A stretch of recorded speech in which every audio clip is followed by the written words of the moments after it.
Boa noite, pessoal, tudo bem? Vamos então começar a nossa aula 3, né? E nesta aula de hoje nós discutiremos 3 textos teórico-críticos e 3 crônicas do Milton Ratum, dando continuidade ao nosso curso de literatura brasileira, não é? Hoje nós retomaremos alguns conceitos que nós trabalhamos na primeira aula, que foi a aula intitulada Narrar a Ditadura. Hoje nós vamos aprofundar alguns daqueles conceitos que foram debatidos naquela aula, pensando principalmente a questão formal e a questão da elaboração da linguagem. Isto é, como que a literatura se renova face a esse desafio de narrar os traumas, de narrar esses eventos limite, de narrar essas situações que são situações extremamente impactantes na vida dos sujeitos reais. E que, por serem dessa forma, por se configurarem como fatos mesmo inenarráveis, como fatos mesmo que, por serem fatos tão absurdos, por serem fatos tão pesados, tão impactantes, eles são fatos impossíveis de serem reduzidos devido à sua força tamanha, à sua força de violência, à sua força de impacto na vida de uma pessoa, não é? Então a literatura se força. A literatura, então, pela linha do verossímil, né, a literatura consegue, renovando sua linguagem, tentar narrar este trauma, tentar narrar os traumas. Traumas estes que estão associados, no caso, ao período da ditadura civil-militar brasileira.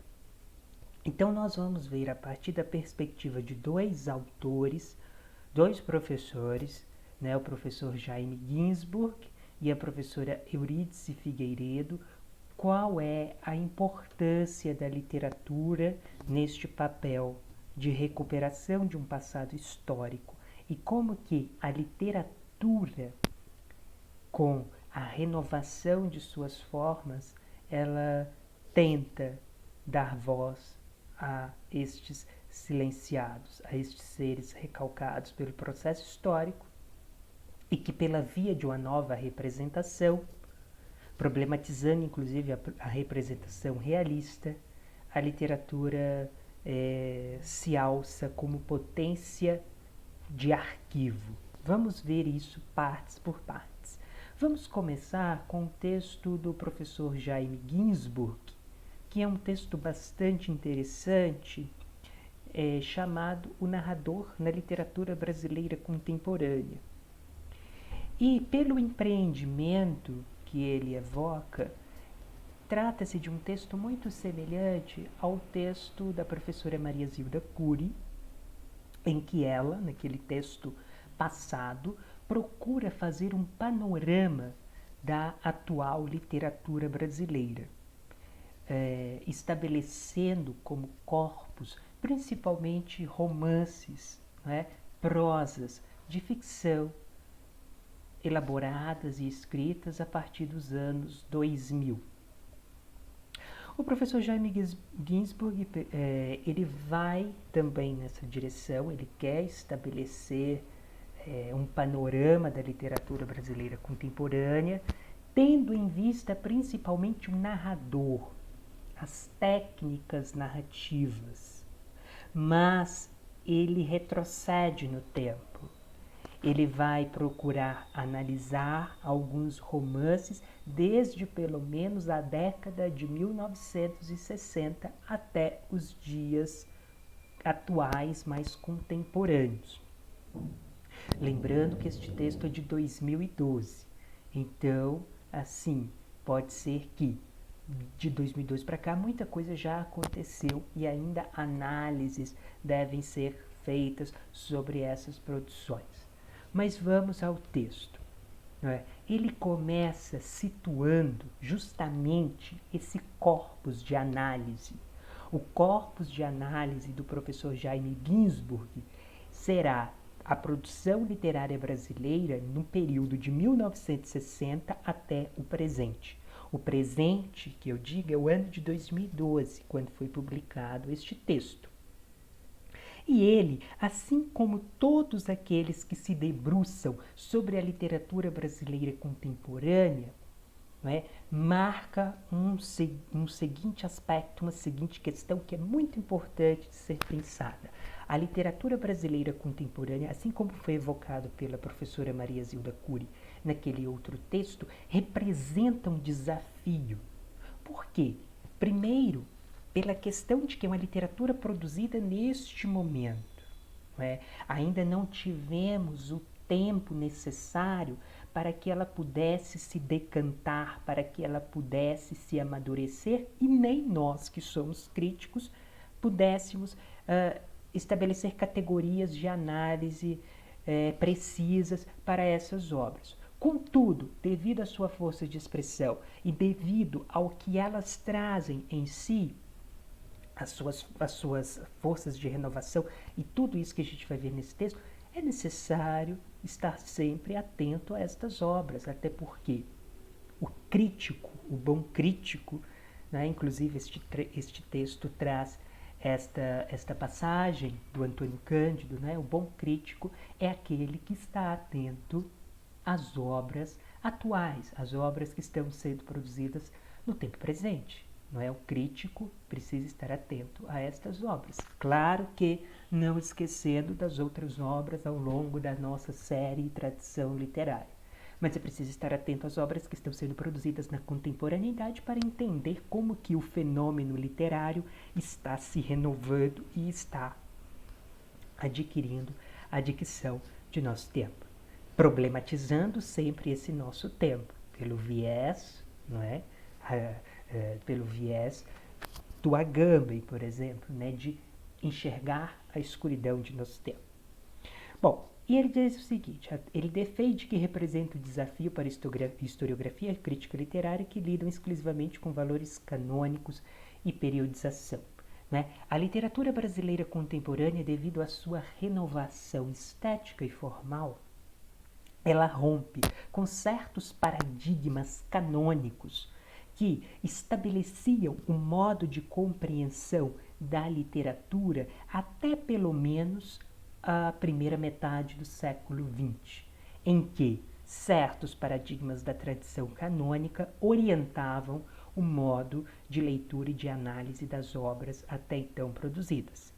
Então, um dado a ser marcado e a ser guardado é este: a literatura brasileira contemporânea, grande parte, digamos assim, a maioria das produções, se debatem com a tradição canônica, a tradição estabelecida de uma certa literatura dita, por exemplo, de elite e que represente uma classe social mais privilegiada, mais conservadora. Inclusive, se vocês leram este texto, e a gente vai discutir isso aqui, é uma das questões que o autor coloca como fundamentais no entendimento dessa nova literatura.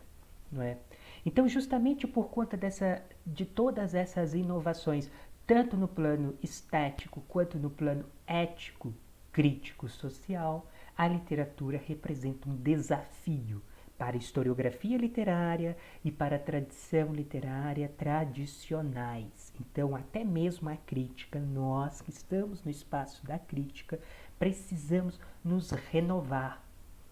Não sei se vocês leram o texto, mas, por exemplo, a literatura contemporânea faz com que a própria teoria literária busque novas categorias para, por exemplo, entender a narrativa e o narrador, devido a processos e a mecanismos de escrita que são inovadores, como o descentramento narrativo, o deslocamento narrativo, que já vimos, a fragmentação, não é? Processos estes que em si já estão acoplados no romance moderno e que na contemporaneidade ganham ainda mais uma dimensão específica e mais problematizadora, tanto da forma quanto do conteúdo. Não é? Ou seja, algumas obras têm exigido novas perspectivas de análise e de interpretação. É justamente isso que eu acabei de falar. Não é? Diante de novas formas, diante de novos temas, a crítica também precisa se renovar.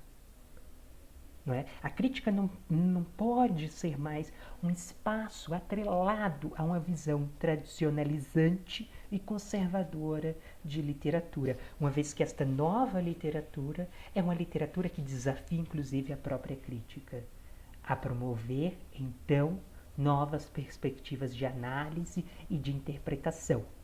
Não é? Então vocês, nós, que estamos lidando com literatura contemporânea, precisamos entender muito bem isso, não é?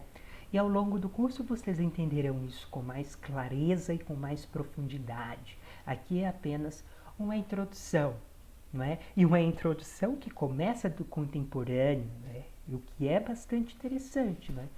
Para justamente já provocar esse choque inicial e fazer com que vocês tenham perspectivas sempre inovadoras e abertas para este novo que nos interpela e não cessa de nos interpelar, não é? Por exemplo, algumas categorias, alguns temas próprios da literatura brasileira contemporânea são aqui elencados. Isso não quer dizer que sejam só estes temas que estão sendo tratados nas obras literárias contemporâneas. Quer dizer que nesta, digamos assim, nesta visão panorâmica, nós podemos estabelecer tais temas dentre vários. E nós já vimos no texto da Maria Zilda, por exemplo, que a literatura brasileira contemporânea é marcadamente ambientada no cenário urbano, onde as contradições das grandes metrópoles são narradas nestas obras, como a exclusão social, a desigualdade socioeconômica, a violência urbana, não é? Além de narrativas que são matizadas por uma certa recuperação do passado histórico nacional e por uma problematização dos mecanismos de memória oficiais, não é? Então, justamente nesse ponto também o professor Jaime Ginsburg vai em direção a este ponto também, não é? Dizendo que a nossa literatura, por exemplo, trata, a literatura contemporânea, trata do espaço prisional, da justiça, da violência, da desumanização desse espaço prisional, da fragilidade, da vulnerabilidade, de dramas históricos, imagens da sexualidade e a repressão ditatorial, que nos diz muito respeito neste curso. Né? Se vocês forem parar para pensar, são imagens em si, imagens negativas, imagens que mostram, utilizando aqui uma expressão muito corriqueira, o avesso do cartão postal, que não mostram apenas esta beleza maquiada, esta beleza disfarçada. É uma literatura que está indo em direção do quê? Do escuro de nosso tempo, para entender justamente as suas contradições. Então é preciso pensar que grande parte da nossa produção contemporânea, para não dizê-la toda, é uma literatura que se choca com o presente, é uma produção que se choca com o presente, é uma produção que está problematizando esse presente o tempo inteiro. Ou seja, é uma produção excessivamente, e por isso muito boa nesse sentido, crítica. E onde reside essa crítica? Primeiro, que é uma crítica que vai contra essa tradição conservadora, essa tradição canônica, que está atrelada a uma sociedade patriarcal, a uma sociedade elitista, a nossa elite brasileira, que é calcada em valores autoritários, repressivos, machistas, escravocratas. Então, esta literatura, pelo viés do deslocamento, lembrando do texto do Ricardo Piglia, que foi aludido no texto da professora Maria Zilda na primeira aula, né? A literatura, pelo deslocamento, faz emergir vozes que até então eram vozes recalcadas, silenciadas e ignoradas no nosso debate, na nossa sociedade. Vozes, por exemplo, das minorias étnicas, né? Minorias sexuais, minorias de gênero, diversas minorias que, neste campo, neste espaço que a literatura permite, faz com que tais vozes apareçam e possam narrar, não é? Então, assim, é uma literatura que se coloca contra o sistema dominante, em suma. Daí a sua importância crítica. Agora, eu estou até pensando em mandar esse texto para vocês do Ricardo Piglia, porque eu acho interessante, porque ele está vindo o tempo todo. Não sei se eu coloquei, mas vou colocar e vou sugerir a leitura, né? Que é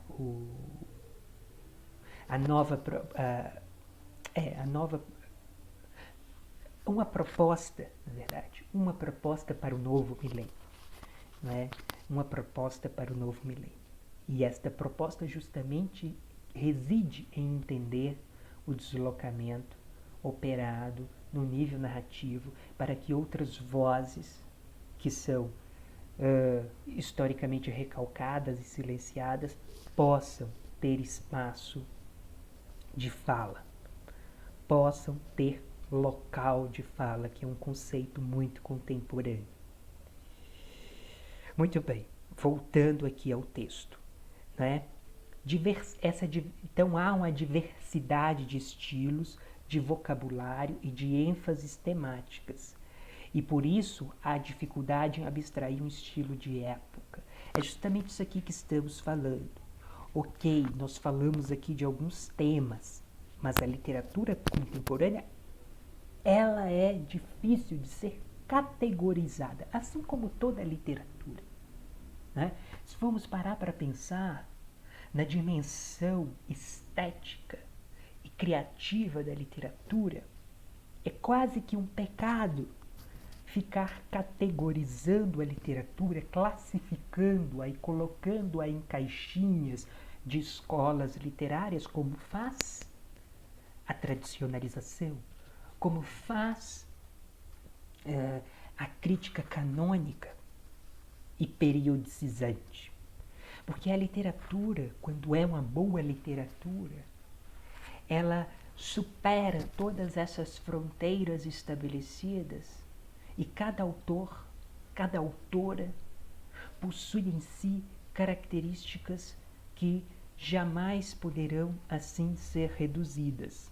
Mas, por critérios didáticos, às vezes é necessário fazer esse tipo de trabalho redutor a fim de encontrar algumas características comuns. Contudo, a literatura contemporânea apresenta essa diversidade de temas, de estilos, de vocabulário, fazendo com que seja difícil categorizá-la, fazendo com que seja difícil colocá-la dentro de uma caixinha muito delimitada.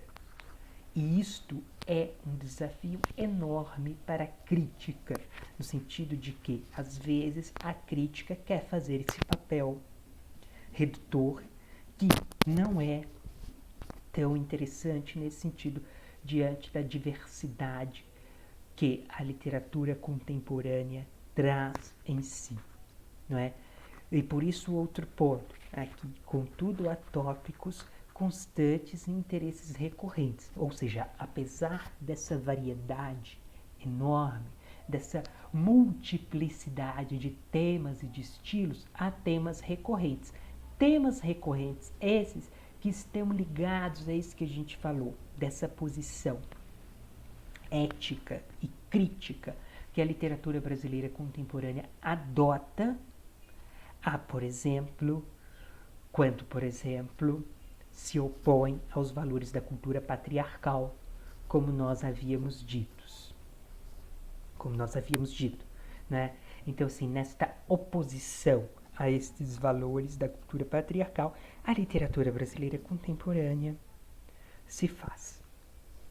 Então, há perspectivas inovadoras que atribuem voz a sujeitos tradicionalmente ignorados ou silenciados, como nós falamos. Nós já falamos aqui, eu já falei isso aqui, né? Agora há pouco. Então, estes sujeitos que historicamente são sujeitos que não têm voz expressiva, estão agora, pelas narrativas contemporâneas, encontrando espaço para sua narração. E por isso, por virem de lugares à margem, ou seja, à margem do centro canônico, eles são descentrados. Eles estão à margem. Eles emergem de um outro espaço e deste espaço se deslocam para o centro. Por isso que eles estão fora, mas agora eles entram, eles irrompem, carregando em si uma nova interpretação. Entendem? O que é importante. Então eles estão fora do centro representativo da dominação patriarcal. Eles se opõem a uma política conservadora, eles se opõem ao autoritarismo estatal, eles se opõem à repressão, ao machismo, ao racismo, à pureza étnica, à heteronormatividade, à desigualdade socioeconômica. Então são narradores e perspectivas narrativas, tanto formais quanto temáticas, que estão se debatendo contra todas essas categorias que representam a dominação patriarcal, autoritária, elitista e escravocrata de nosso país.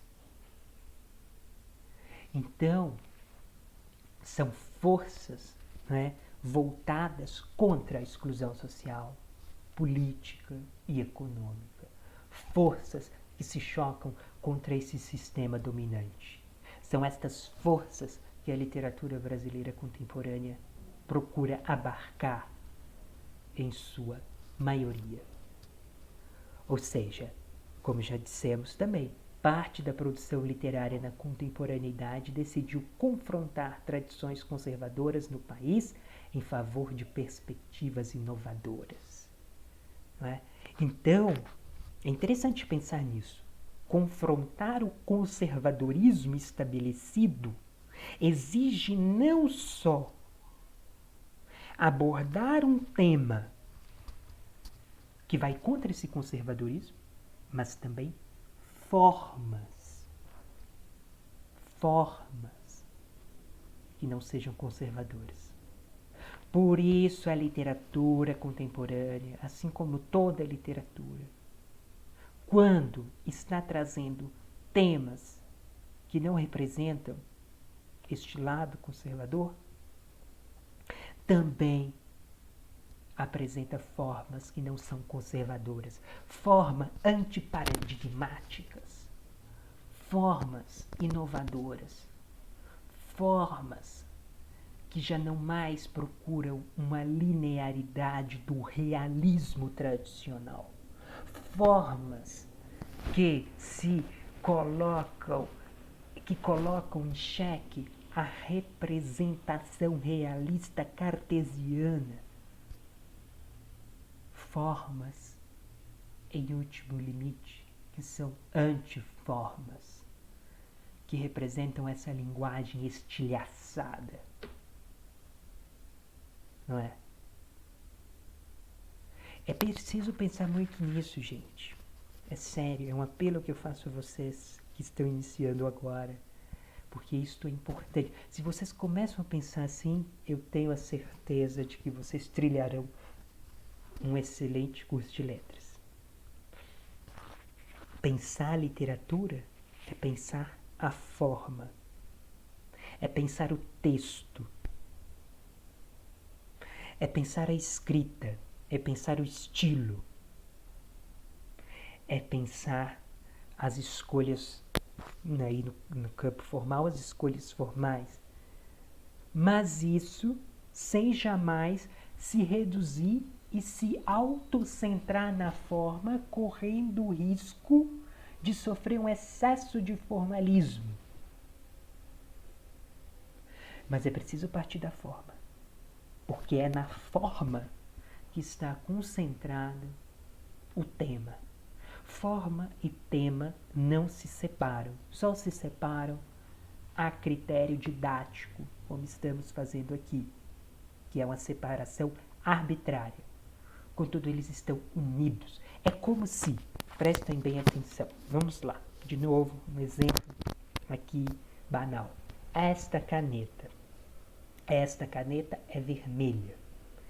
Ela adquire esta forma, é um exemplo, uma metáfora, tá bom?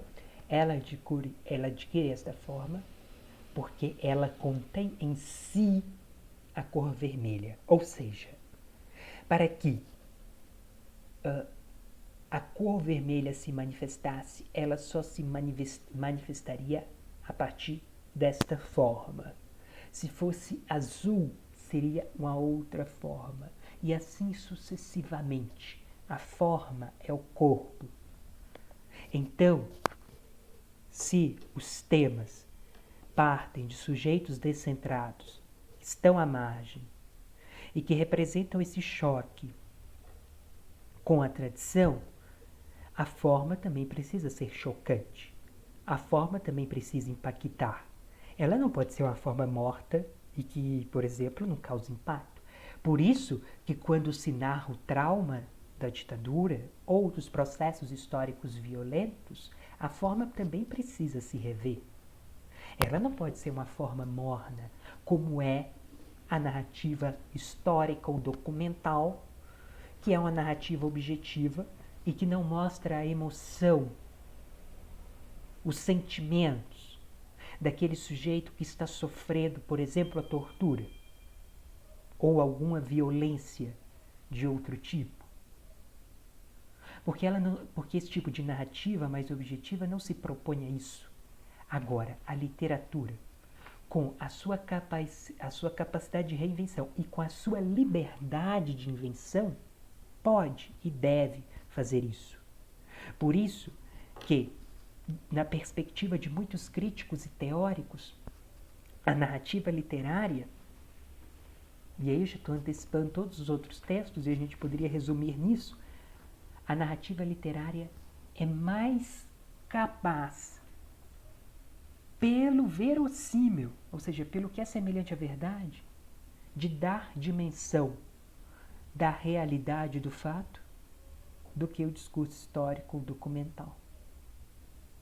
Porque o discurso histórico e documental, ele abstrai as diferenças para totalizar, nesse sentido, um acontecimento histórico de modo cientificizante para ser relatado por escrito. Não tem nenhuma carga emotiva. Se vocês leram outro texto, Escritas da Tortura, vocês vão perceber isso. Não é? Lá há, por exemplo, descrições sistemáticas dos tipos de tortura, documentadas. Ali é como se fosse um catálogo, é como se fosse um livro científico que se fala, tal método de tortura foi assim, foi assim, foi assim. Não é? Agora, quando vemos os relatos testemunhais das vítimas da tortura, narrados geralmente em primeira pessoa, ou as narrativas literárias, nós percebemos pela movimentação mesma da forma, pelos recursos artísticos, estilísticos e estéticos utilizados, pelos recursos formais utilizados, a gente consegue perceber o drama, o impacto daquele momento de terror. E, portanto, mesmo que a literatura, quando traga e narre um momento como este, traumático e terrível, mesmo que este momento seja fictício, não tenha de fato existido realmente de modo documentado, pela singularidade que ele traz, pela representação que ele evoca, de modo que nos causa comoção, nos causa espanto, nos faz empáticos, nos dá empatia com a personagem, faz com que nos aproximemos deste fato, sintamos este fato e entendamos melhor. Porque nos toca. Jacques Rancière, um filósofo francês, vai dizer uma seguinte frase que tem a ver com tudo isso. O real, a realidade, o real precisa ser ficcionado para ser pensado. O real precisa ser inventado, precisa ser reinventado para ser pensado. Por isso que nós narramos, por isso que nós efabulamos, por isso que nós imaginamos, para entender o real. Pensem nisso. Pensem nisso. Pensem nisso. Voltando aqui. Então, parte da produção literária na contemporaneidade decidiu confrontar tradições conservadoras no país em favor de perspectivas inovadoras. Já falamos isso. A escolha de novos temas exige também a escolha de novas formas. Espero que isso esteja claro para vocês. Né? Forma e tema andam juntos. Se o tema é novo, se o tema é impactante, se o tema visa chocar, se o tema visa criticar, se o tema se constrói na oposição a valores conservadores, a forma também vai pelo mesmo caminho. Porque se a forma não for pelo mesmo caminho, o efeito não será o mesmo.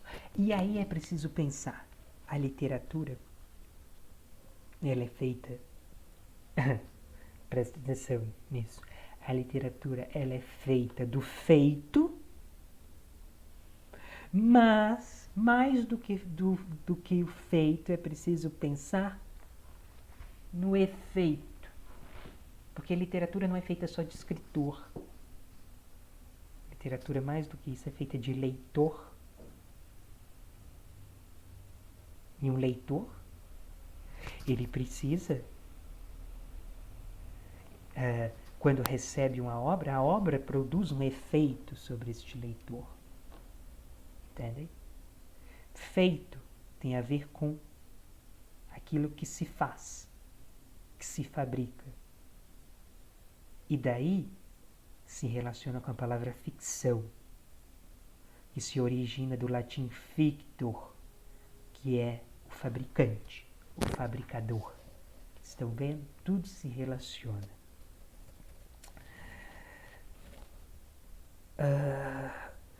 E aí o Agamben vai evocar o texto do Adorno sobre o narrador, e nós já falamos do texto do Adorno na primeira aula, se eu não me engano, quando eu disse que ele questiona a partir da leitura do Primo Levi, não é?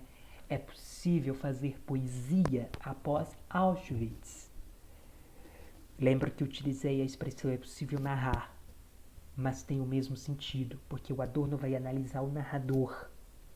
Este narrador pós-guerra, este narrador pós-nazismo, este narrador, este ser que sobrevive, que pode testemunhar, mas que sai calado diante do horror, porque o horror, assim como o sublime, e isso está num texto do Zeligman Silva, neste livro, Catástrofe e Representação, não passei para vocês, mas estou indicando, no capítulo A História como Trauma, ele vai justamente pensar nesta relação do sublime com o trauma.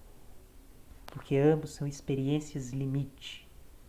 Ambos são experiências impossíveis de ser narradas de modo linear e realista devido ao impacto que isto gera.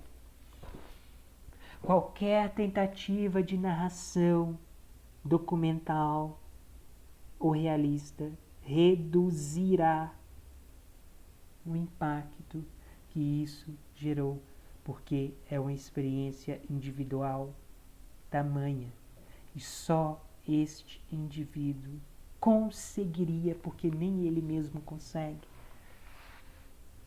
narrar este trauma. Mas a literatura, justamente pela sua potência de reinvenção e de liberdade, pelo caminho da verossimilhança, da metáfora, ela consegue uma possível representação deste horror. Não igual, porque é impossível, mas semelhante.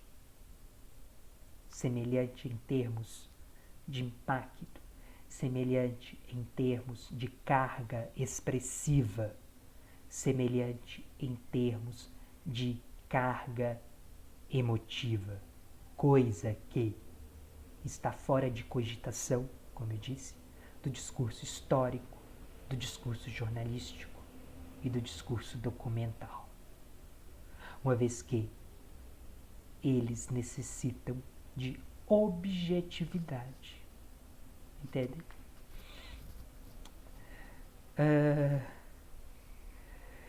Ou seja, a interpretação do passado depende de um olhar que consiga confrontar as ruínas da violência histórica. Não é? E só este narrador que está à margem, que já não pertence mais a este campo, é que consegue confrontar essas ruínas. E por isso, narrar em condições que nunca foram possíveis faz com que outras vozes ganhem esse espaço da cena. Outras vozes possam surgir. As vozes dos excluídos, porque estamos narrando em condições que antes não eram possíveis e agora são. Uma citação importante, vamos lá. A hipótese a que chegamos, isso o professor Jaime Ginsburg, é de que esses textos literários estejam voltados para uma nova concepção de linguagem, que contraria a ideia de uma articulação direta entre palavra e referente externo, que sustentaria o efeito de real. Diferentemente, trata-se de uma concepção de acordo com a qual a linguagem estabelece descontinuidades com as expectativas de referência habituais. Com isso, não pensaríamos os textos como representações de processos históricos previamente compreendidos. Os textos poderiam ser interpretados nesta perspectiva como elaborações da história a partir de perspectivas não hegemônicas, não dominantes, que podem muitas vezes remeter a segmentos sociais tratados como minoria ou excluídos. Isto é uma síntese do que nós falamos.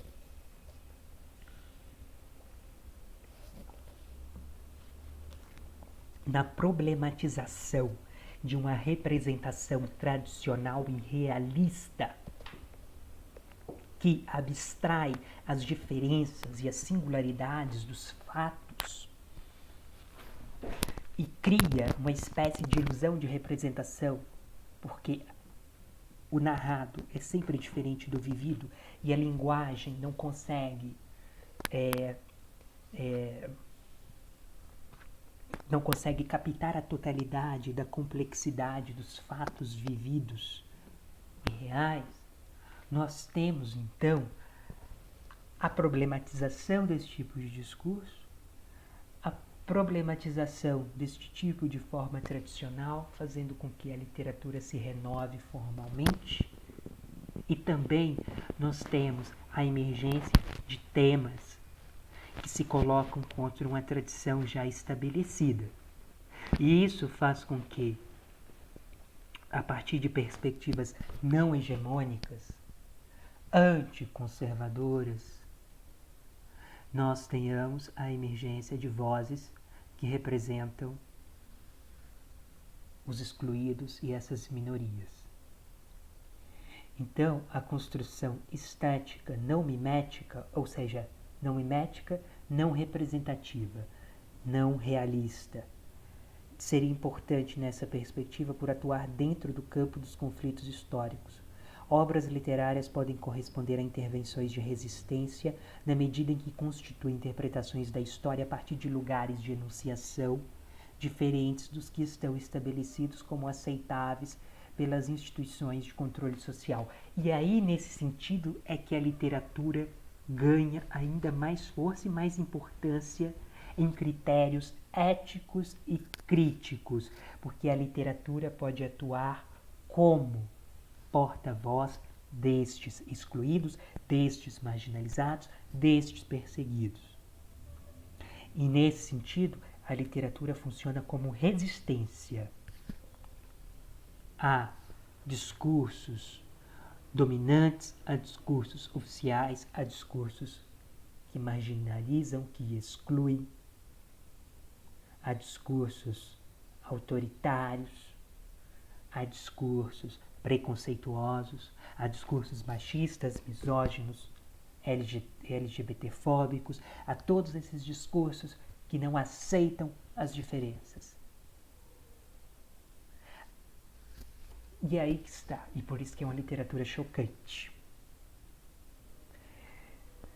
Já vimos lugar de enunciação do excluído, nem preciso voltar a isso. É preciso pensar na articulação entre temas e formas. Já falamos mais do que isso está mais do que claro.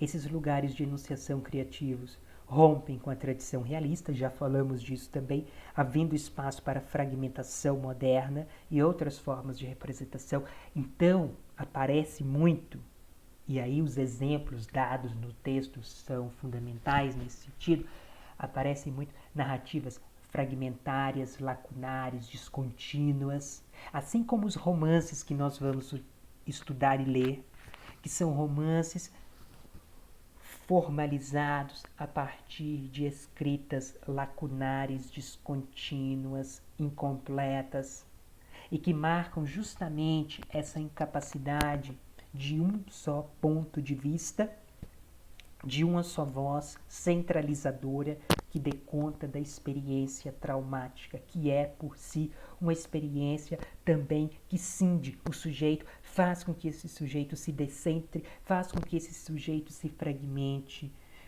e seja repleto de lacunas, de vazios. E também, pensando na experiência do momento ditatorial, é um momento que as vidas dos sujeitos são vidas que não estão pautadas em um sentimento de certeza plena e absoluta, porque aquele momento de terror e de medo impede com que tais indivíduos tenham certeza da sua trajetória ou da sua formação, como é o caso dos personagens dos romances que nós vamos estudar. Então, esta forma estilhaçada, esta forma descontínua, fragmentar e lacunar, ela está catalisando, ela está formalizando também um tema e um contexto extremamente fragmentário extremamente repleto de cacos e ruínas, né? Há também uma oposição ao nacionalismo totalizante, ao nacionalismo único que exclui as diferenças, não é? A este nacionalismo que só considera um discurso como nacional. A oposição ao nacionalismo como valor e projeto estético, a concepção de obra como totalidade, a mistificação do Brasil como unidade, espaço de tempo, a concepção do período literário como estabilidade coesa, fundamentos da historiografia literária canônica. Todos esses fundamentos aqui são da historiografia literária canônica e que a literatura brasileira contemporânea, nesta sua renovação, nesta emergência de novas vozes, de novas formas, de novos temas, faz com que tais elementos sejam debatidos e constantemente problematizados. Já falamos, há uma relação intrínseca entre estética, ou seja, a forma, o estilo, ética, a posição de falar pelos excluídos e de dar voz a esses excluídos e deixar que esses excluídos falem também. Histórica, deixa eu só consertar aqui também, que dá para consertar. Histórica e política, não é? Problemas formais decorrentes de uma enunciação associada à perspectiva da exclusão. Sujeitos descentrados, já falamos disso, fora de suas referências, cindidos, expostos a situações de confinamento, de perseguição, do controle disciplinar, da repressão abusiva, não é? Então, esses sujeitos que são sujeitos que historicamente foram recalcados, as suas vozes foram recalcadas, silenciadas, negligenciadas, ignoradas, porque são sujeitos que foram vítimas de tamanha repressão, de tamanha violência, não só a violência da ditadura, mas a violência que graça em nossa sociedade até hoje, né? Então é preciso pensar neste lugar de enunciação. Como já dissemos também, e aqui é a última citação, em termos de conservadorismo autoritário e patriarcal brasileiro, essas vozes são constrangedoras, desconfortáveis. Falar do Brasil a partir do olhar da vítima de tortura, ou do alvo da violência paterna, ou com a exposição do gozo na violência, ou da perspectiva de um praticante de incesto, essas construções narrativas permitem interpretar o país sem movimentos totalizantes, sem verdades absolutas. Porque elas trazem a diferença, porque elas trazem os excluídos, estes que vítimas deste sistema não puderam falar e agora podem falar. E isso causa rachas, causa trincas, causa atritos dentro de todo esse sistema. Muito bem. Vamos rapidamente falar do texto Escritas da Tortura, também do professor Jaime Ginsburg, em que eu já disse algumas coisas e ele vai fazer referências também a este texto anterior que nós já vimos, mas é preciso pensar que enquanto o outro texto ele quer promover um panorama da situação narrativa da literatura brasileira contemporânea dos anos 60 até os anos atuais, né, este texto ele é mais restrito. Ele está lidando mais com narrativas relacionadas especificamente à ditadura civil-militar, por isso Escritas da Tortura. E aí ele vai começar o texto evocando uma teoria do Renato Giannini Ribeiro sobre a violência constitutiva da nossa sociedade.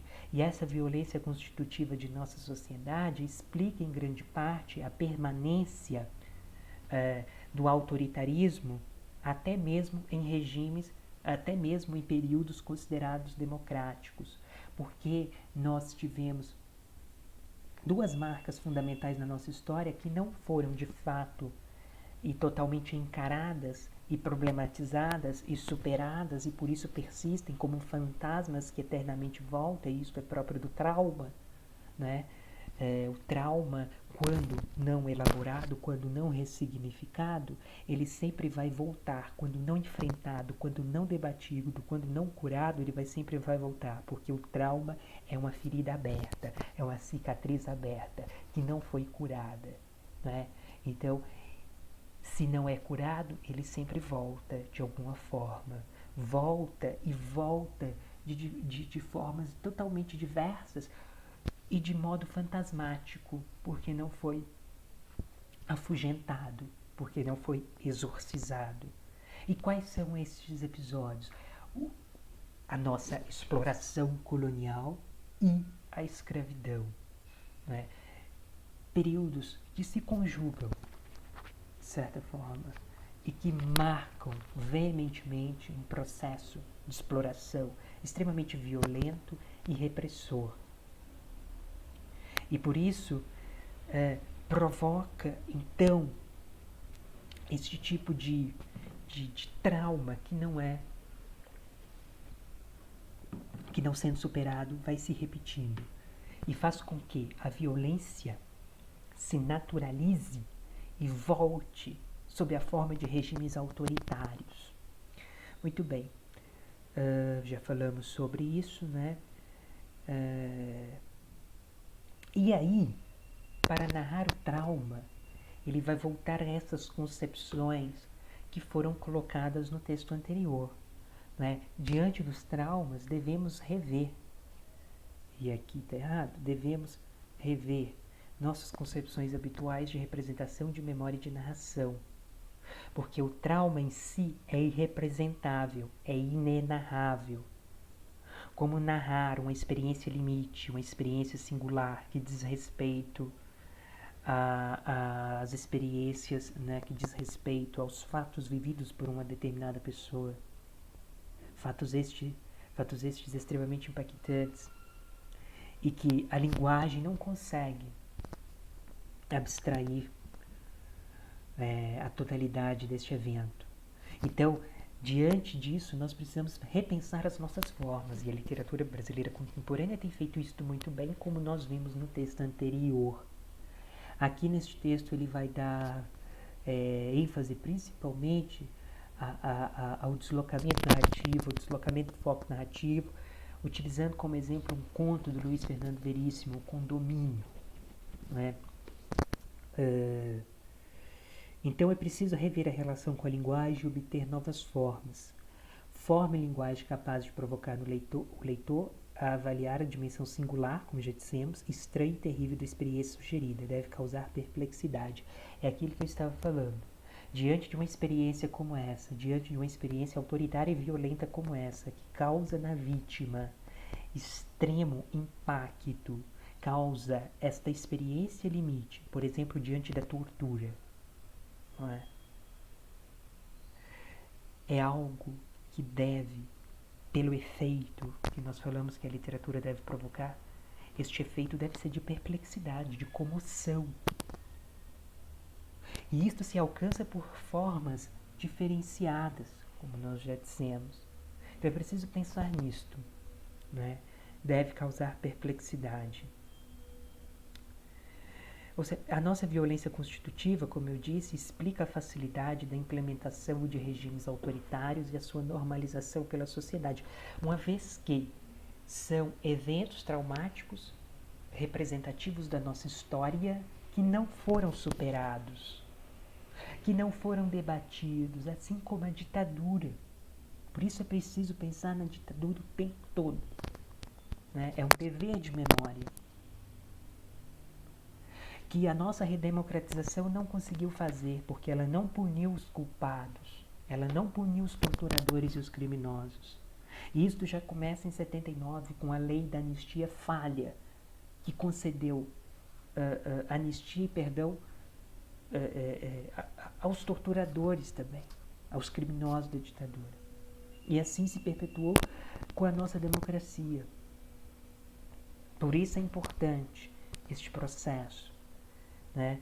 A violência e a política autoritária são fenômenos caracterizados pela continuidade do Brasil. Exato, porque nós não enfrentamos estes traumas. Nós não problematizamos este trauma. Nós não problematizamos essa violência autoritária. Nós deixamos que essa violência autoritária permanecesse até mesmo em períodos ditos democráticos. E essa violência se institucionalizou e se sistematizou e se tornou sutil, o que é pior. E ela ainda é presente na nossa sociedade. Principalmente nas polícias militares, por exemplo, se a gente for parar para pensar. Então é preciso debater isso sempre e entender suas causas. Já falamos isso. A nossa literatura, então, ela procura demonstrar que não conseguimos superar plenamente os nossos traumas. Por isso que existe esta gama de produção da contemporaneidade que tem debatido o passado histórico recente da ditadura civil-militar. Porque não foi um passado superado. As vítimas continuaram silenciadas e os torturadores e criminosos continuaram impunes. Enquanto isso não for debatido, e os escritores assumindo esse dever de memória, como aqueles ou que viveram um momento, ou que são descendentes daqueles que viveram um momento atuando aí pela pós-memória, estão problematizando. E estão mostrando que estes traumas não foram superados e precisam ser superados para que nós alcancemos estabilidade democrática, estabilidade social e ganhemos em dimensões humanitárias. Ou seja, algumas obras incorporam em si, em termos adornianos, voltando ao Adorno, e daí eu recomendo os textos do Adorno, depois eu posso passar para vocês, incorporam antagonismos históricos não resolvidos, não é? Que são estes traumas constitutivos, é a nossa violência constitutiva que não foi resolvida. Para se colocar diante desse passado traumático, novas formas e renovações de linguagem foram exigidas, ruptura com valores tradicionais, e isso dialoga com o texto anterior.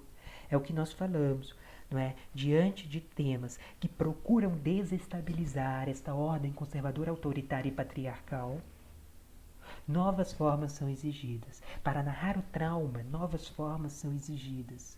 Uma vez que, para que este trauma seja narrado de forma verossímil e que se aproxime da dureza, da dor experienciada, é preciso que esta forma também seja uma forma que provoque essa perplexidade no leitor.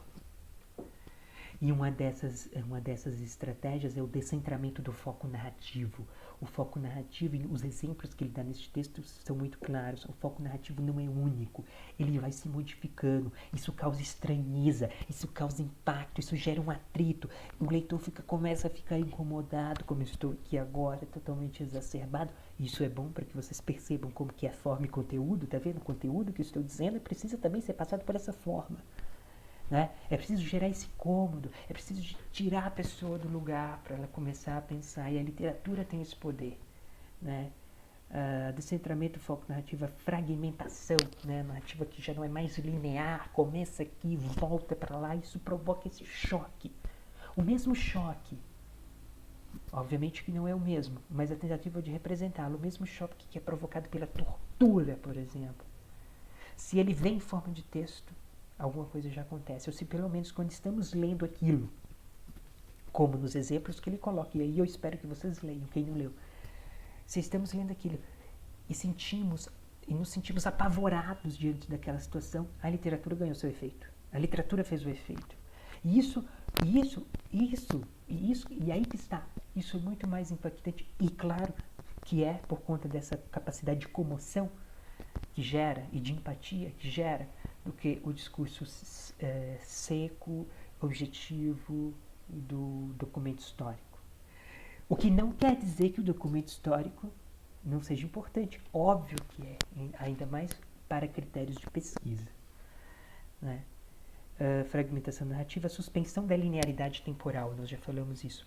Não é mais aquele tempo linear, princípio, meio e fim, estabelecidos como na narrativa realista tradicional. Mistura, às vezes vem primeiro o passado, depois volta, aí as coisas estão misturadas. Um discurso objetivo sobre a tortura, por exemplo, o discurso do documento jornalístico, do documento histórico, apaga as marcas do que ela teria de intolerável. Tudo isso que eu estou falando está sintetizado aqui. A ausência de conotação emocional no sofrimento causado pela tortura. Né? Essas marcas singulares, subjetivas, são apagadas a partir de discursos assim mais objetivos. A literatura, então, consegue promover isso, consegue promover essa carga expressiva e emocional que é importante para criar, pela verossimilhança, a dimensão traumática daquele evento. Tais procedimentos tornam o leitor, então, e é tudo isso que eu estou falando, mais próximo dos fatos traumáticos históricos. O leitor, de certa forma, é colocado em situação, em cena. Não é? Não é aquela coisa distante. Então o leitor participa também, porque literatura é isso. Literatura não é só escritor. Literatura é escritor e leitor o tempo todo. Desculpe aqui a minha exaltação. Eu acho que já está passando mais do que do tempo, né? Mas literatura é isso, né? Literatura é leitor e escritor e texto o tempo todo. Então a literatura consegue, por recursos de construção, certa fidelidade. Olha só, daí a potência da literatura. Ela consegue a fidelidade porque ela se aproxima daquele fato, não é? Como eu disse, ela não está se distanciando do fato. Ao impacto da violência naqueles que viveram direto ou indiretamente o impacto da experiência da tortura, por exemplo. Então, a leitura dos textos literários voltados para o tema, ou seja, para o tema da tortura, da ditadura civil-militar, das nossas violências constitutivas, né, pode contribuir para evitar a banalização e o esquecimento de fatos tão traumáticos e violentos. Eu duvido, e aqui eu desafio todos vocês e o mundo, né, eu duvido que certas pessoas, só se tiverem um coração muito duro, de pedra mesmo, entende? Eu duvido que certas pessoas que negam este período, ou que exaltam este período, ou que são coniventes com este período, ou são coniventes com o discurso de exclusão, quando lerem narrativas como essa, se elas não se comoverem, é o fim do mundo, entende? É o fim do mundo. Porque aí não há coração, entende? Não há espaço para a subjetividade. Não se esqueçam, meus caros, que nós, ao ler literatura, mais do que todas as teorizações que nós fazemos aqui, literatura é algo humano. Literatura nos torna mais humanos. Literatura nos faz viver de verdade. Depois a gente entra nessas discussões, se vocês quiserem. Hoje eu acho que estou inspirado. Aí para finalizar, antes de passar para as crônicas, coitada das crônicas, vamos falar um pouco do texto da professora Eurídice, que eu não mandei para vocês, mas mando porque são apenas trechos deste livro famoso dela, A Literatura como Arquivo da Ditadura Brasileira, e está no capítulo denominado A Literatura sobre a Ditadura e Estratégias de Escrita, uma vez que nós estamos aqui falando justamente de estratégias formais e estilísticas, né, em que a professora Eurídice vai defender reiteradamente tudo isso aqui que nós já falamos. Mas aí é um outro ponto de vista, vamos ver aqui, né? E aqui uma citação importante. E no entanto, isso aqui eu já falei, mas é importante voltar. E no entanto, a despeito do enorme trabalho realizado por historiadores e jornalistas, só a literatura é capaz de recriar o ambiente de terror vivido por personagens afetados diretamente pela arbitrariedade, pela tortura, pela humilhação. Pois, como afirma Jacques Rancière, e eu já falei isso, o real precisa ser ficcionado para ser pensado. Numerosos críticos e pensadores têm salientado tanto a necessidade quanto as possibilidades da ficção em recriar, através da imaginação e da liberdade composicional, não aquilo que realmente aconteceu, o que é impossível, como já falamos também, mas algo que possa evocar o que pensaram, sentiram ou sofreram os personagens. Então é só a literatura, pelo discurso ficcional, pelo discurso da verossimilhança, pelo discurso da metáfora, por essa representação que traz a subjetividade para o campo central da cena, é que conseguimos perceber a dimensão expressiva do horror. Não só da ditadura, mas de todas as experiências do mundo. Quando é boa literatura. A boa literatura precisa incomodar. A boa literatura precisa impactar. Senão não é boa literatura. Prestem bastante atenção nisso. Tá bem? A boa literatura não é conivente. A boa literatura ela está indo contra as luzes ofuscantes do presente, seja lá qual presente for, se é o presente agora ou o presente de antes. Mas a boa literatura, ela não é conivente com isso. Muito bem, então a literatura e as artes são as únicas capazes de falar da memória da ditadura através das falhas, dos lapsos, dos não ditos, enfim, que pode transmitir relatos lacunares, truncados, sem pretender atingir uma totalidade nem uma síntese. Porque totalidade e síntese é tarefa do discurso científico objetivo, né, que opera justamente pela totalidade e pela síntese, ou pela generalização absoluta, para tentar colocar tudo dentro de uma classificação, ou de uma operação reducionista, né, porque não se dá conta de falar de tudo. Então a literatura ela vai trazendo justamente essas falhas da memória que são marcadas por eventos traumáticos. O documento e o monumento são importantes, e a gente já falou isso, porque atestam o acontecido e servem como referência tanto para a memória coletiva quanto para a escrita de história, para a pesquisa deste tempo. Contudo, essa escrita objetiva tende a homogeneizar, ela abstrai as diferenças, ela totaliza, porque não dá conta mesmo de narrar tudo de falar sobre tudo o que aconteceu, para que seja fixada uma versão da história sem fissuras, ou seja, sem margens para interpretações variadas, sem margens para ambiguidades. O que a literatura pode fazer? Ao passo que a literatura, pelo viés da subjetividade, mostra resíduos de experiências fraturadas pela violência do vivido. É por isso que a escrita do trauma é frequentemente uma escrita fragmentária e lacunar. E tudo isso volta aos textos anteriores. A escrita do trauma é fragmentária e lacunar. Esta é a forma. O trauma é o tema. Então, é uma escrita fragmentária e lacunar porque ela está dando conta dos interditos, dos não ditos, das falhas, dos lapsos, das lacunas, dos resíduos das experiências daqueles que viveram o trauma, daqueles que são marcados pelo trauma, ou que viveram a tortura, por exemplo, e que não conseguem falar sobre isso porque isso dói. A literatura, ao recriar o ambiente de tensão e horror, provoca a identificação do leitor, suscita a emoção e a compreensão ao mesmo tempo. Né? Já falamos sobre isso. A literatura consegue fazer essa identificação, coloca o leitor em cena, em situação. Só a literatura é capaz de suscitar a figuração do aí a dinâmica da alteridade, do diferente, daquele que não podemos conhecer se não sairmos de dentro de nós mesmos. Gente, eu teria tema para trabalhar 25 mil aulas aqui, né? Mas preciso me abster, porque o tempo já está chegando. Mas prestem atenção nisso, a literatura é a ponte para o outro. A literatura, assim como as artes no geral, mas talvez a literatura pela força da linguagem, porque ela é a arte da linguagem, da palavra. A literatura faz-nos encontrar outras vidas, faz-nos entender outras vidas e nos faz ter empatia nesse sentido.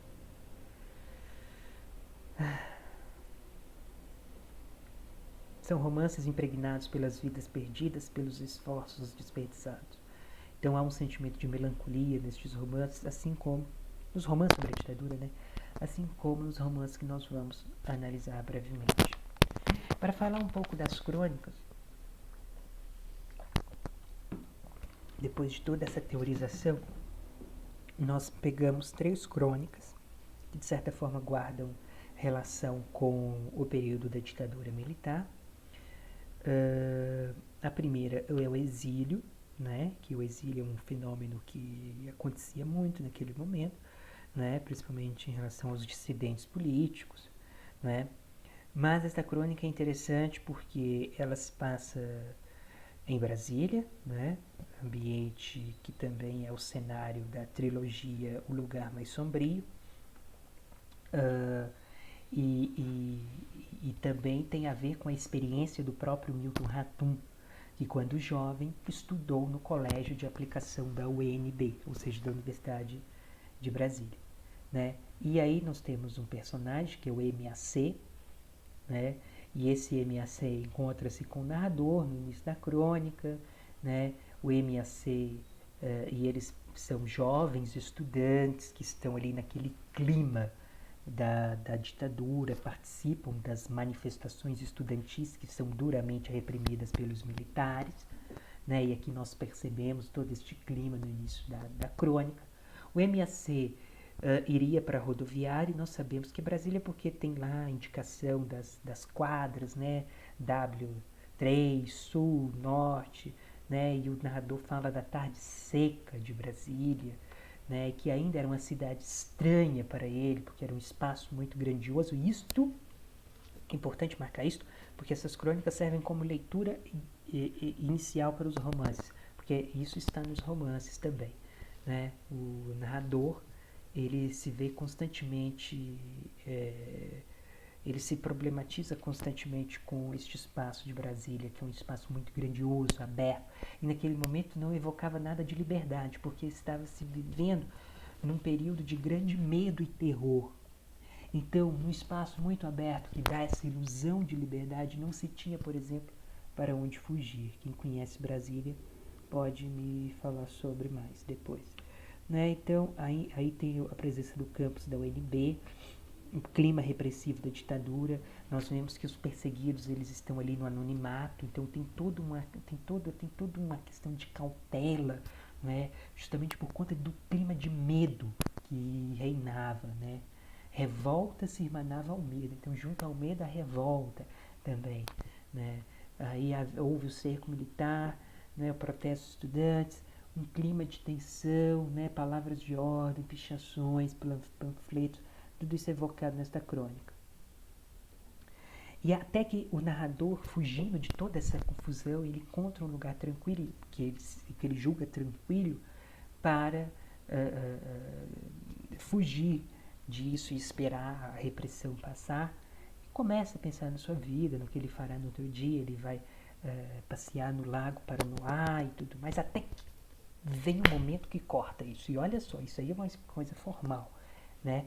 Vem um momento que corta isso, a crônica, então, ela adquire um outro movimento. Preste atenção. Aí ele está pensando, né? Ele está ali divaneando, a coisa quase, às vezes, chega a ser onírica. Se viver fosse apenas isso, e se a minha voz, aí introduz um parêntese, um recurso formal, gráfico aqui, e não a de outro, né? A voz do outro está encarada dentro desse parênteses para mostrar que houve aqui uma interrupção. Então houve um corte narrativo aqui, houve aqui um deslocamento narrativo, e não a de outro. Gritasse meu próprio nome 2, 3 vezes. Engraçado por quê? E aí que está o jogo. Ele acha que não é, ao mesmo tempo que ele diz que não é a de outro, a voz, e ele coloca isso em parênteses, inconscientemente ele ainda acha que está fantasiando, não é? Que ele acha que é a voz de outro, mas ele acha que ele esteja fantasiando isso, né? Que ele não está ouvindo a voz de outro, que é coisa da cabeça dele. Mas aí depois ele se dá conta de que é de fato a voz de outro, do MAC, né? Que aparece. E aí a crônica adquire um outro movimento. Eles são pegos pela polícia, né? E aí eles presenciam, né? O narrador presencia cenas extremamente traumáticas, né? Escutei gritos de dor no outro lado de uma porta que nunca foi aberta. Em algum lugar perto de mim alguém podia estar morrendo, e essa conjectura dissipou um pouco meu medo, né? Ele pensa na morte da outra pessoa que está do outro lado. Durante muito tempo, a memória dos gritos de dor trazia de volta o rosto assustado do colega, né? Então, ainda essa memória persiste. Depois, o MAC desaparece, eles não mais se encontram, são soltos porque são menores, né? E há um clima aí de melancolia, né? A inocência, a ingenuidade, a ilusão, quase todas as nossas fantasias da juventude tinham sido enterradas. E isso também é característica dos romances, né? A gente vê que é uma juventude que não pode viver conforme ela quer viver, porque ela está sendo sempre impedida de viver, né? Cortada. Depois descobre-se que o MAC insinua-se, na verdade, quando o narrador volta a Brasília e encontra um amigo, que ele era um delator. E isso explica muita coisa, né? Explica muita coisa do movimento mesmo daquele dia. Porque foi só o MAC aparecer que eles foram pegos pela polícia, né? Então há uma suspeição em relação a isso. Um ilustre refugiado político. Essa já é uma crônica assim, mais crítica. Crítica a um fato que mostra como a nossa redemocratização foi extremamente falha. Porque o narrador, aí o Milton Ratum, né, está voltando a Brasília depois de muito tempo que ele não esteve lá, volta em 2002 para escrever um texto sobre o biênio em que ele esteve lá, de 68 a 69, justamente no período da ditadura, né? Você se lembra que 68 foi a decretação do AI-5, em que a tortura se sistematiza, o regime se recrudesce e tudo mais, né? E ele vai, quando ele volta a Brasília, ele vai relembrando do tempo em que ele esteve lá, né? Como estudante, não é? E percebe que agora já não é mais aquele espaço de medo e de angústia, agora é de liberdade. Vê as cidades e as periferias, né, as cidades habitadas pelos filhos e netos dos candangos, que são os operários que construíram Brasília, as cidades satélites, né, as periferias ao redor de Brasília. Recorda a cena dos passados, né, os amigos... isso aqui é importante, preste atenção nessa frase. É uma gradação que termina e deixa isolados os amigos mortos, amigos presos, vírgula, alguns torturados, ponto. Os amigos mortos. Isso aqui é um recurso formal, porque deixa isolado e mostra o impacto do que representa a morte. E aí ele vai falar do Alfredo Stroessner, eu não sei pronunciar muito bem, que foi um ditador paraguaio, da época das ditaduras militares, porque não houve só ditadura no Brasil. Houve uma generalização de ditaduras no Cone Sul, Argentina, Uruguai, Paraguai e Chile, pelo menos tiveram ditaduras, né, violentíssimas também. E o Alfredo Stroessner era um dos ditadores mais terríveis. E ele recebeu asilo político no Brasil a partir de 89, já na nossa democracia. É isso que essa crônica está criticando. Como que a nossa democracia recebe um ditador? A democracia, que fica em Brasília até morrer em 2006. E aí o narrador começa enxerga o Alfredo Stroessner e começa a tentar entender o que passa na cabeça deste fascínora, para dizer o mínimo, né? Foi um ditador sanguinário do Paraguai, que foi responsável por diversas perseguições, torturas, detenções, exílios forçados, desaparecimentos, mortes, além de tomar terras de camponeses, como a crônica denuncia, né? E a nossa democracia recebeu Alfredo Stroessner. Isso é real. E lembrando que crônica trata de fato real, né? Eu já falei isso do gênero crônica. Preste atenção nisso, das experiências próprias do narrador das crônicas, do escritor. A crônica está tratando de um fato cotidiano. Então a crônica, apesar de ter tons ficcionais, e tem, porque ela é um gênero ficcional também, ela está mais apegada ao extrato real, ao extrato do acontecido.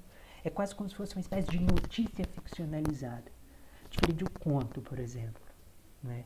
Então tudo isso aqui a gente pode ter certeza que o Milton Ratum viveu de alguma forma e está narrando, né? Então preste atenção. Agora, isso aqui do Alfredo Stroessner é um fato real, entendeu? Que a nossa democracia concedeu asilo político ao Alfredo Stroessner, depois que a ditadura paraguaia terminou. É uma coisa que só o Brasil pode explicar, e é por isso que a crônica termina com uma certa ironia. Pensem nisso, e pensem sempre como que essas crônicas na dimensão do contemporâneo, como a literatura contemporânea, elas têm problematizado essas luzes do presente ofuscantes que apagam, né, essa dimensão crítica. E por fim, A Parasita Azul e o Professor Caçado é uma crônica belíssima, né?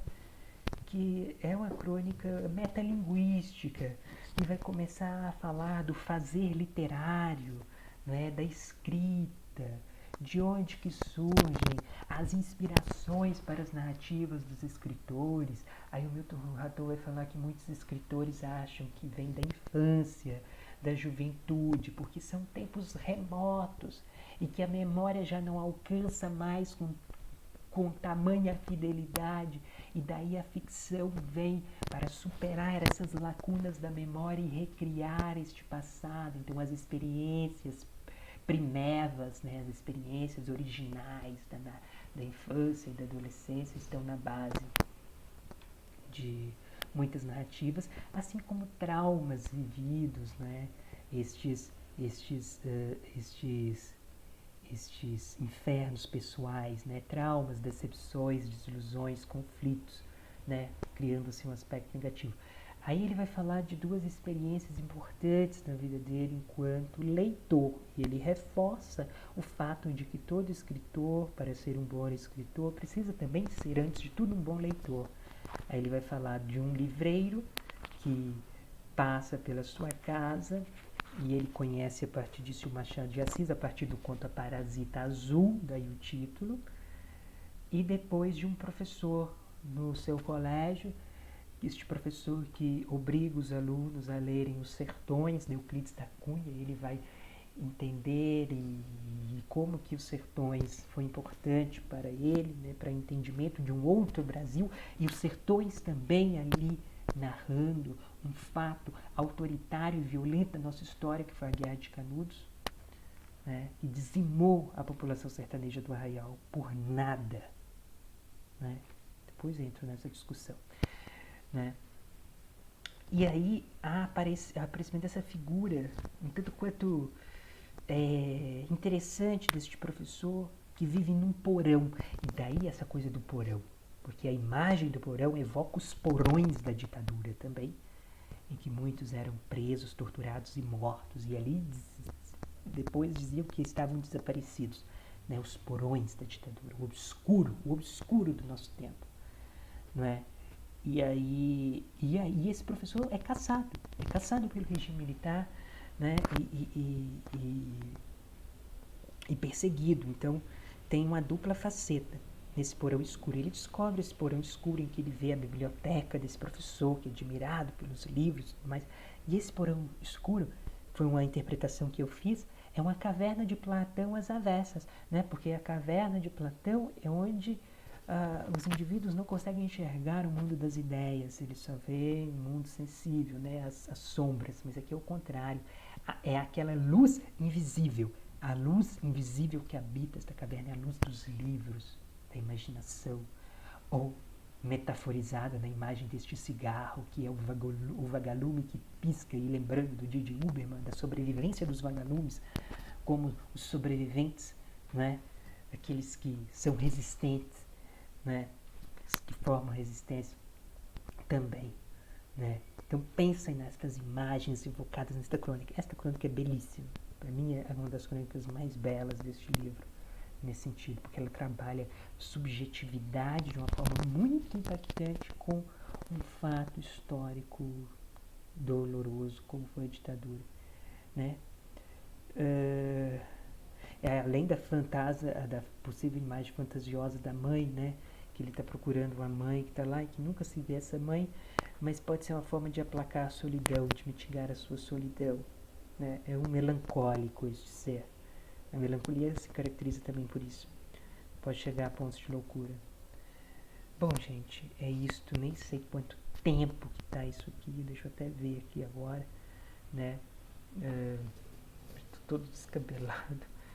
Nem sei quanto tempo, mas é isto. Espero que vocês gostem, entendam, né? Amanhã nós temos aula só de crônicas, então vai ser mais tranquilinha. E é isso, um abraço a vocês, leiam os textos, façam as resenhas. É isso, tchauzinho.